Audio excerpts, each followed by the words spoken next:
इन दिनों देश में डॉग बाइट के मामले लगातार बढ़ते जा रहे हैं। हालात यहां तक आ गए हैं कि देश के सुप्रीम कोर्ट को आकर इस मामले में दखल देना पड़ा। लगातार सुप्रीम कोर्ट डॉग बाइट के केस बढ़ते देख अब और भी सख्त होती दिखाई दे रही है, जहां सुप्रीम कोर्ट ने एक बड़ा फैसला देकर पूरे देश को चौंका दिया है। जी हां, पकड़े गए सामान्य डॉग्स नसबंदी कर छोड़ दिए जाएंगे और खूंखार को कैद में रखा जाएगा। साथ ही अगर कोर्ट की कार्यवाही में किसी ने बाधा डाली तो उसे 2 लाख तक का जुर्माना भी देना होगा।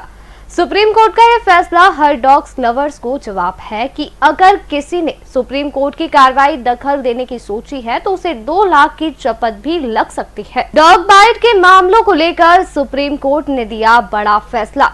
पकड़े गए सामान्य डॉग्स नसबंदी कर छोड़े जाएंगे, खूंखार को रखा जाएगा कैद में। सार्वजनिक जगहों पर खाना देने पर भी लगाई गई रोक। सुप्रीम कोर्ट की कार्यवाही में बाधा डालने पर 2 लाख का जुर्माना। जानकारी की माने तो नई दिल्ली में डॉग लवर्स ने सुप्रीम कोर्ट के पुराने फैसले का विरोध किया था, जिसके बाद सुप्रीम कोर्ट ने शुक्रवार को आवारा कुत्तों के मुद्दे पर बड़ा फैसला सुनाया है, जिसके बाद देश भर में हड़कंप मच गया है। कोर्ट ने कहा कि जिन कुत्तों को पकड़ा गया है उन्हें नसबंदी और टीकाकरण के बाद ही छोड़ा जाना चाहिए, जिसमें कहा गया था कि जिन आवारा कुत्तों को पकड़ा गया है उन्हें छोड़ा नहीं जाना चाहिए। आपको बता दें कि 14 अगस्त को जस्टिस विक्रम नाथ, जस्टिस संदीप मेहता और जस्टिस एनवी अंजारिया की स्पेशल बेंच ने सभी पक्षों की दलीलें सुनने के बाद फैसला सुरक्षित रखा था। इससे पहले सुप्रीम कोर्ट की 2 जजों की बेंच ने 11 अगस्त को डॉग बाइट्स और रेबिस के मामलों को देखते हुए सभी आवारा कुत्तों को 8 हफ्ते में दिल्ली एनसीआर के आवासीय क्षेत्रों से हटाकर शेल्टर होम में भेजने का आदेश दिया था। साथ ही सुप्रीम कोर्ट ने बयान दिया कि नेशनल लेवल पर नीति की जरूरत है और अब अक्टूबर में सुनवाई होगी।